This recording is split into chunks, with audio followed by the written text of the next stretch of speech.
Əziz dinləyicilərimiz, hörmətli müəllimlərimiz, sevimli sinif yoldaşlarım, bugünkü efirimizdə tariximizin bir faciəvi anını yad edəcəyik. Amma eyni zamanda qəhrəmanlıq, həmrəylik və ümid mesajını da paylaşacağım. Mən Əhmədova Nuray, 10P sinif şagirdi. Gələcəyin işığı, FM-in bugünkü buraxılışında sizə səsimi çatdırmaqdan böyük qürur duyuram. Mövzumuz 2020-ci ilin oktyabr ayında baş vermiş Bərdə rayonunun bombalanmasıdır. Bu hadisə yalnız şəhərimizin deyil, bütün Azərbaycanın ürəyini sarsıtmış. Lakin eyni zamanda xalqımızın birliyini və iradəsini daha da gücləndirmişdir. 2020-ci il oktyabrın 27-si və 28-i tarixləri Azərbaycan tarixinə faciəvi səhifələr kimi yazıldı. Oktyabrın 27-sində Ermənistan Silahlı Qüvvələrinin bölmələri Bərdə rayonunun Qarayüsüflü kəndinə raket hücumları həyata keçirdi. Bu hücum nəticəsində din sakinlər həlak oldu. Bir çox ev və sosial obyektlər dağıldı. Növbəti gün, oktyabrın 28-də isə raket zərbələri Bərdə şəhərinə indirildi. Şəhərin mərkəzində və ətraf qəsəbələrdə dağıntılar müşahidə olundu. İnsanların gündəlik həyatına ciddi zərbə vuruldu. Rəsmi mənbələrə görə, həmin hücumlarda onlarla insan həyatını itirmiş, yüzlərlə din sakin yaralanmışdır. Statistik məlumatlara görə, yalnız Qarayüsüflü kəndində onlarla ev tamamilə dağıdılmış və 70-dən çox bina yararsız vəziyyətə düşmüşdür. Bu faciənin şahidləri kimi biz həm də insanlıq dəyərinin nə qədər vacib olduğunu anladıq. Hər bir raket hücumu zamanı insanlar bir-birinə dəstək oldu, yaralıları xilas etdi və zəruri yardım göstərdi. Hətta bu çətin günlərdə belə xalqımızın birlik və həmrəylik ruhu özünü daha da qabarıq göstərdi. Qeyd etmək lazımdır ki, bu hadisələr zamanı Azərbaycanın Müdafiə Nazirliyi və Fövqəladə Hallar Xidmətləri göstərdikləri dəqiq və peşəkar əməliyyatlara görə xüsusi xilas etdi. Bərdə rayonunun bombalanması həm də beynəlxalq hüququn, xüsusilə dinc əhalinin müdafiəsi prinsiplərinin əhəmiyyətlərini bir daha göstərdi. BMT-nin və digər beynəlxalq təşkilatların hesablatlarında bu hücumlar qəti şəkildə pislənmiş və beynəlxalq ictimai tərəfindən qınanmışdır. Bu bizə bir daha sübut edir ki, beynəlxalq hüquq və insan haqları hər bir dövlətin və xalqın həyatında əvəz olunmazdır. Hər bir faciənin fonunda insan iradəsi daha da qüvvətlənir. Bərdə şəhərinin sakinləri hücumdan dərhal sonra öz həyatlarını bərpa etməyə başladılar. Məktəblər, xəstəxanalar və sosial obyektlər sürətlə təmir edildi. İnsanların gündəlik həyatı bərpa olundu. Bu proses bizə göstərir ki, Azərbaycan xalqı hər çətinliyə sinə gəlməyə qadirdir. Bu hadisələr həm də gələcək nəsillər üçün mühüm dərsdir. Biz tarixi öyrənməli, həm xalqımızın qəhrəmanlığını, həm də dünyanın dinc əhalisinə qarşı edilən təcavüzləri unutmamalıyıq. Məktəbimizdə biz həmişə bu dərsləri uşaqlara çatdırırıq. Onları vətənpərvər ruhda böyüdürük. Uşaqlarımıza göstəririk ki, hər bir vətəndaş öz vətəninə sadiq olmalı, vətən uğrunda əsl qəhrəmanlıq nümunələrini hərəkətdə görməlidir.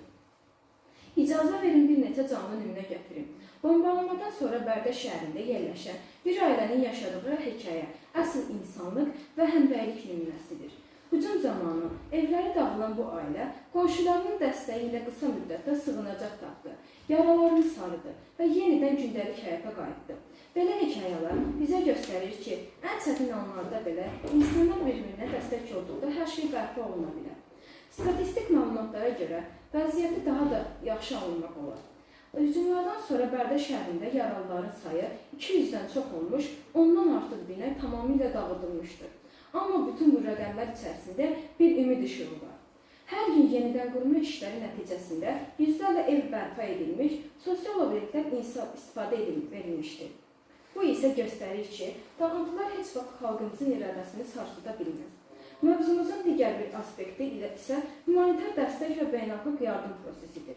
Bombalanmadan dərhal sonra Azərbaycan hökuməti və qeyri-hökumət təşkilatları zərər çəkmişlərə yardım göstərdi. Qida, tibbi ləvazimat, müvəqqəti yaşayış yerləri təmin edildi. Bu bizə göstərir ki, faciələr qarşısında həm dövlət, həm də cəmiyyət bir-birinə dəstək olaraq insan həyatının qorunmasına çalışmasıdır. Əziz dinləyicilər, unutmayın ki, Bərdə hadisələri yalnız faciə deyil, həm də qətiyyət və həmrəylik nümunəsidir. Hər bir Azərbaycan vətəndaşı bu hadisələrdən dərs götürməli, vətənə sədaqətin və insanlıq dəyərlərinin əhəmiyyətini anlamasıdır. Biz gənclər, xüsusilə məktəb şagirdləri olaraq bu dəyərləri həyatımızın hər anında yaşatmalıyıq. Gəlin bir anlıq düşünək. Əgər xalqımızın birlikdə olmasaydı, bu çətin günləri necə dəf edə bilərdi? Lakin hər birimiz gördük ki, həmrəylik, insanlıq, qəhvə qəhrəmanlıq, həm də təmkin və mərhəmət hər çətinliyi aradan qaldırır. Bu dərslər gələcək nəsillər üçün unudulmaz bir xatirə olaraq qalacaq. Bərdə bombalanması həm də mediadakı təsiri ilə diqqət çəkir. Yerli və beynəlxalq xəbər agentləri bu faciəni işıqlandırdı. İnsanlara səsini dünya ictimaiyyətinə çatdırdı. Bu isə göstərir ki, informasiyanın sürətli yayılması həm də həqiqətən qorunması vacibdir. Düzgün məlumatlandırma ilə dünyaya bir mesaj göndəririk. Azərbaycan xalqı öz torpağını qorumaq və dinc həyatını bərpa etmək üçün hər zaman hazırdır. Və ən əsası, əziz dinləyicilər, ümidimizdən heç vaxt vazgeçməməliyik. Bombalanmış şəhərlər yenidən qurulması, insanların həyatını bərpa etməsi göstərir ki, dağıntılar, hücumlar və faciələr xalqın ruhunu qırmır. Əksinə, xalq daha da birləşir, daha da güclənir. Bu, həm tarixi, həm də mənəvi bir dərsdir. Əziz müəllimlərimiz, hörmətli valideynlər və sevimli sinif yoldaşlarım, bugünkü efirimizdə Bərdə hadisələrindən danışdıq. Faciənin dərinliyi və eyni zamanda xalqımızın gücünü həmrəyli anladıq. Bu hadisələr bizə göstərir ki, Azərbaycan xalqı hər çətinliyə sinə gərməyə hazırdır və heç bir dağıntı onun iradəsini sarsıda bilməz. Hər birimiz öz həyatımızda bu dərsləri tətbiq etməli, birliyimizi, həmrəyliyimizi və insan dəyərlərini qorumağa davam etməliyik. Tarix bizə göstərir ki, həm çətinliklər, həm də uğurlar bir xalqın gücünü və gələcəyini formalaşdırır. Biz isə gələcək nəsillərə ümid dolu bir yol göstərməliyik. Beləliklə, əziz dinləyicilər, bugünkü buraxılışımın sonunda mən Əhmədova Nuray sizə səmimi təşəkkürümü bildirir, hər birinizi sağlamlıq və uğur diləkləri ilə yola salaram.